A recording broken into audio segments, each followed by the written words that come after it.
Donc on va démarrer la deuxième vidéo de cette semaine du 23-27, ou la première pour les 5e 3 qui ont un petit peu d'avance, concernant donc la correction du document sur la crise cardiaque. Donc l'idée c'était le grand-père de Paul a une crise cardiaque, et en fait il est très inquiet pour sa santé, et il aimerait connaître d'ailleurs d'abord quelles ont été les causes de sa crise cardiaque et quelles sont les règles d'hygiène à suivre pour éviter un nouvel arrêt cardiaque. Donc je vous rappelle la consigne, explique au grand-père de Paul par un texte argumenté, donc ça c'est vraiment très important, la notion de texte argumenté, d'une dizaine de lignes, bon, peu importe, pourquoi son cœur s'est arrêté de battre, première étape, donc première partie de la consigne, il faut dire au grand-père de Paul pourquoi son cœur s'est arrêté de battre, et deuxième consigne, quelles sont les choses à faire, les règles d'hygiène pour éviter une nouvelle alerte cardiaque.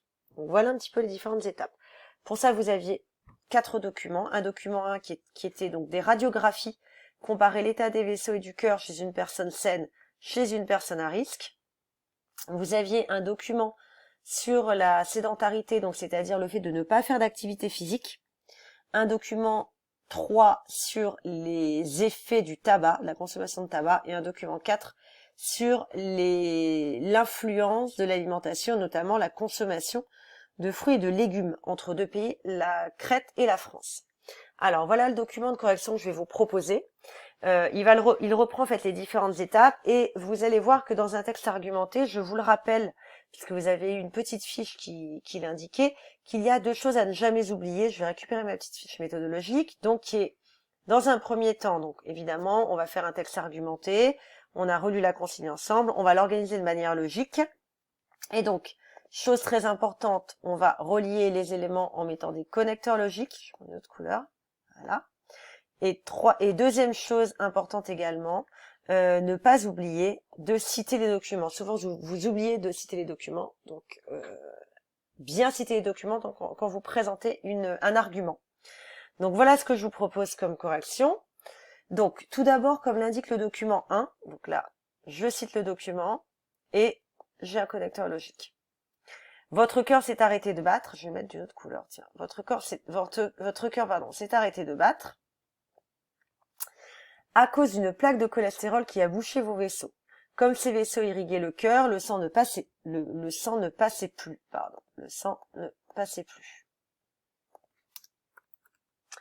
En effet, sur la radiographie du vaisseau d'une personne saine, le sang passe sans problème, ce qui n'est pas le cas de la radiographie d'un vaisseau d'une personne à risque. Donc là, on a fait canaliser le premier document, c'est-à-dire la radiographie. Tout doit être analysé, tout doit être documenté, et vous devez citer bien sûr les documents. Ensuite, donc du coup, une fois qu'on a expliqué les causes, il va falloir maintenant expliquer les règles d'hygiène. Par conséquent, donc connecteur logique, il y a des règles d'hygiène à respecter pour éviter toute alerte cardiaque. Dans un premier temps, connecteur logique, pratiquer une activité physique un peu plus intense permet de réduire les risques d'infarctus. C'est ce que nous montre le tableau du document 2. Je cite le document. Puisque l'on passe de 6,2% de risque à 2,3% quand on augmente son activité physique. Donc, j'ai analysé ces documents-là.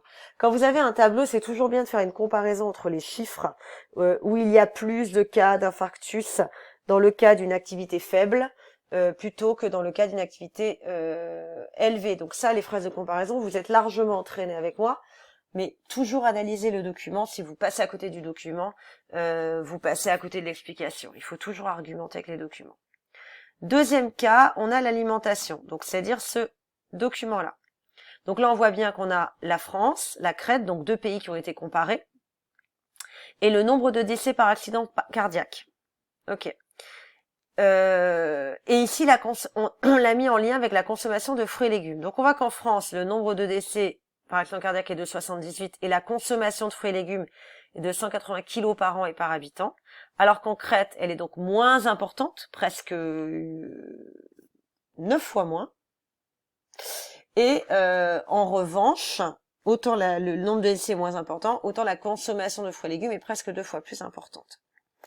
Donc je vous propose comme réponse, par ailleurs, donc connecteur logique, par ailleurs, Notre alimentation va également jouer un rôle. Le tableau du document 4, hop, je cite le document, j'explique ce que c'est, compare la consommation de fruits et légumes entre deux pays, pardon, pas entre trois pays, entre deux pays, la Crète et la France. On remarque que la France consomme presque 2 fois moins de fruits et légumes par an et le nombre de décès par crise cardiaque est 9 fois plus importante. Enfin,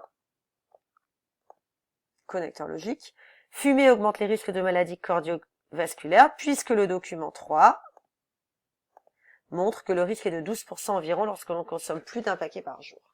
Donc voilà un petit peu ce qu'il fallait indiquer dans votre réponse argumentée, avec toujours cette idée de connecteur logique et de citer les documents. Vous ne pouvez pas passer à côté de l'analyse des documents. C'est pourquoi à chaque fois, et on y reviendra, toujours faire un petit brouillon.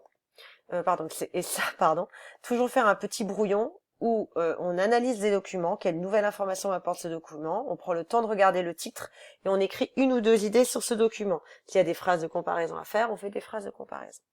Donc voilà pour cette première partie de résumé du travail. Vous pourrez imprimer la correction puisque je vous mets ce document dans la classe.com. Alors, on va passer maintenant au cours qu'il va falloir donc noter en parallèle de tout ça. Donc voilà les phrases que je vous demande d'écrire dans votre leçon à la suite des documents. Une mauvaise hygiène de vie entraîne le dépôt de plaques graisseuses dans les vaisseaux sanguins qui peuvent alors se boucher. Si ces vaisseaux alimentent le cœur, celui-ci cesse de fonctionner, c'est la crise cardiaque ou l'infarctus. Donc du coup, une alimentation trop riche, la consommation de tabac et le manque d'activité physique sont à l'origine ou peuvent être à l'origine, on va mettre, de maladies cardiovasculaires. Alors du coup, comment avoir une bonne hygiène de vie pour préserver sa santé? On va passer à l'étape numéro 2. Mais avant cela, je voulais vous présenter 2 petites vidéos que vous pourrez aller voir, je vais vous les mettre en lien sur cette feuille, et qui traitent un petit peu des maladies cardiovasculaires et des plaques de cholestérol pour ceux que ça intéresse. Le lien vers les 2 vidéos que vous pourrez aller voir sur la plaque d'athérome, c'est-à-dire sur cette fameuse plaque de cholestérol.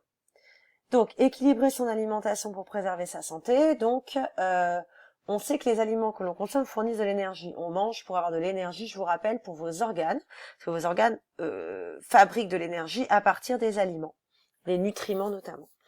Mais ils n'ont pas toute la même valeur énergétique. Alors, si on s'amuse un petit peu à regarder les étiquettes alimentaires, donc je vais taper étiquette alimentaire. Oh, ben, étiquette alimentaire.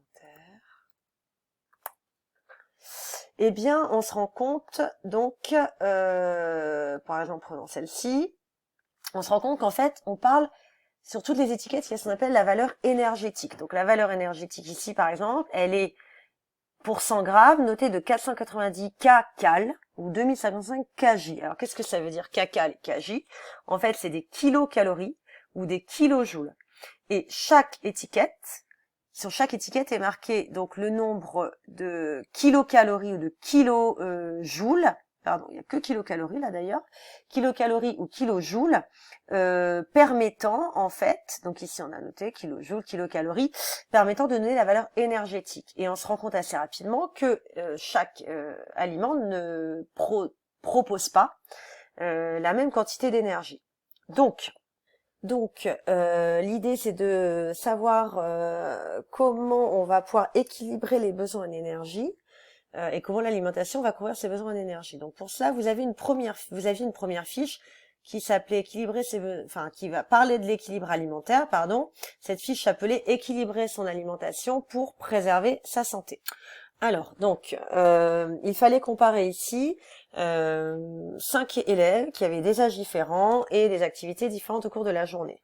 Donc, on vous demandait à quoi était due la différence de besoins énergétiques. En gros, en fait, voilà les dépenses énergétiques de ces élèves lors d'une journée. Et on se rend compte que selon l'âge, selon les activités, selon le sexe de l'individu, les dépenses énergétiques vont être différentes. Si vous prenez 2 personnes de sexe féminin, par exemple, qui ont le même âge, alors prenons Sophie et Cynthia, elles ont le même âge et pourtant leurs dépenses énergétiques sont différentes et bien évidemment elles n'ont pas la même activité physique. Si vous prenez par exemple 2 garçons qui font la même activité physique, ici, donc on a 2 garçons, mais ils n'ont pas le même âge, eh bien leur dépense énergétique va être différente. Donc voilà les 3 critères qui font qu'on a des différences de dépenses. Alors quand on a des différences de dépenses énergétiques, évidemment, il va falloir apporter par les aliments cette énergie qui a été perdue au cours de la journée ou dépensée au cours de la journée.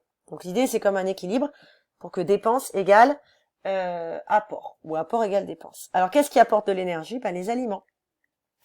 Donc ici, on vous donne 4 étiquettes et on vous demandait de les classer du plus au moins énergétique. Donc il fallait faire très attention parce qu'il fallait bien prendre les valeurs pour 100 grammes.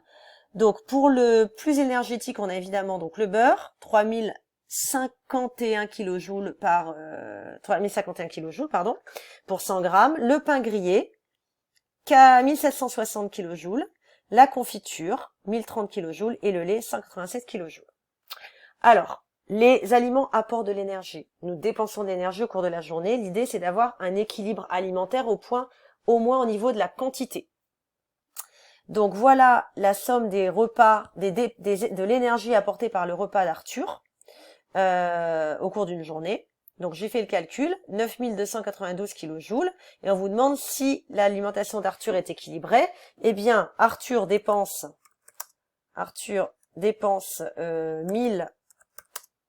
9292 kJ et son apport énergétique est de 992 kJ. Donc oui, c'est équilibré.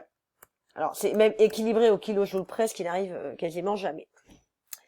Voilà, donc l'alimentation d'Arthur est équilibrée car les apports d'énergie sont égaux aux dépenses.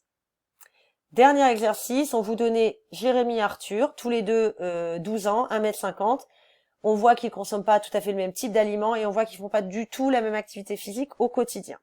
Alors on calcule leur IMC, c'est-à-dire leur indice de masse corporelle. On vous la calcule également depuis que vous êtes tout petit sur votre carnet de santé. Celle de Jérémy est de 26,6 et celle d'Arthur est de 16,8. Donc on vous demandait de placer ces valeurs sur le graphique. Donc on voit qu'on a ici IMC et ici on a l'âge. Donc ils ont tous les deux 12 ans, donc il va falloir prendre à partir de là. Alors Jérémy 26,6, on voit assez rapidement que Jérémy, si je prends 12 ans, on va se retrouver ici dans surpoids, même à la limite de l'obésité.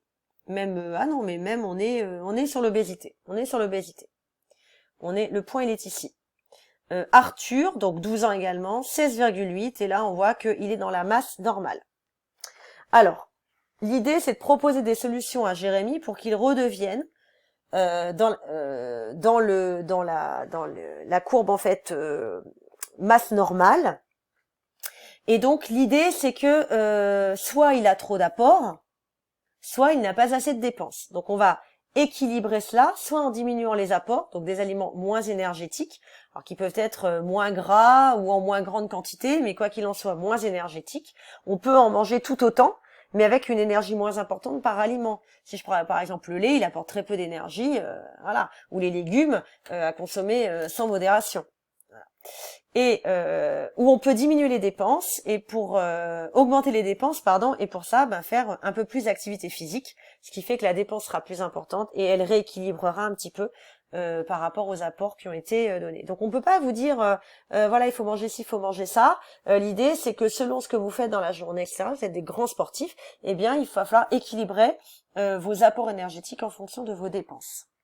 Donc dernière étape, vous aviez aussi à compléter ce document-là, donc avec la pyramide alimentaire et les différents groupes d'aliments. Donc je vais vous mettre ce document-là sur laclasse.com pour que vous puissiez prendre la correction avec les différentes catégories d'aliments, donc avec les boissons non sucrées, les fruits et les légumes, les féculents, les protéines, donc les poissons, viande, œufs, les produits laitiers, les produits gras et les produits sucrés. Voilà, donc je vous laisse écouter la vidéo pour compléter cette pyramide. Donc je répète, les boissons non sucrées, les fruits et légumes, les féculents, les protéines animales, végétales également, les produits laitiers, les produits gras et les produits sucrés. Voilà. Je vous laisse compléter cela. Je vous laisse également compléter donc le cours ici avec le petit résumé. Et on se revoit donc pour la semaine prochaine pour la suite de notre cours. Je vous mettrai également quelques exercices d'entraînement sur laclasse.com pour ceux qui le souhaitent concernant ce fameux équilibre alimentaire et cette digestion. Bonne semaine à tous.